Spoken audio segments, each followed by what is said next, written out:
नमस्कार भैया लोग। भाई भौजी कहतारी कि कुंवारी में गलती कोइले बानी।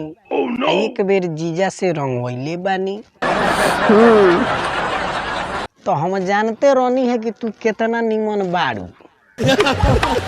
देखी तो ये भैया धीरे धीरे सब पोल खुले लागल नू।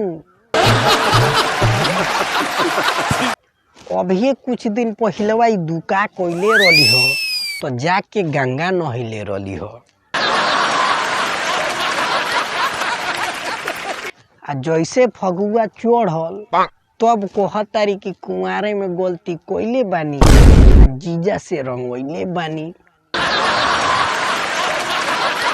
शादी के पहले तो बड़ा निमन रही हो, बाकी देखी ना अब तो धीरे धीरे अपन कुल कारनामा बतावतारी।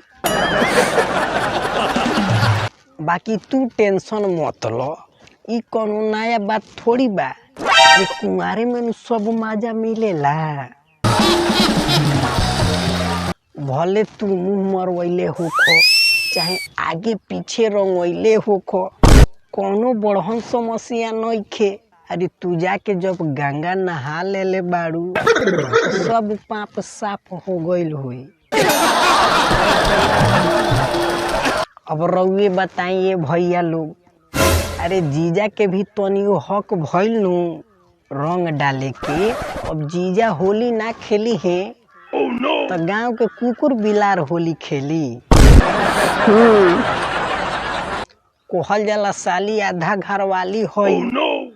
तो जीजा महाराज रंगो डालला से गइले। बाकी अब ऐसन दोबारा गलती मत करी हो।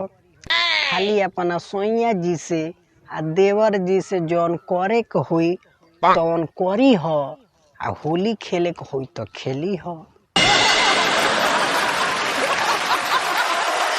बाकी लहुरा देवरवा से तनी बच के रंग लगवई हो, ना तो देवरा बाटे चाटा ना कर दीही घाटा ना।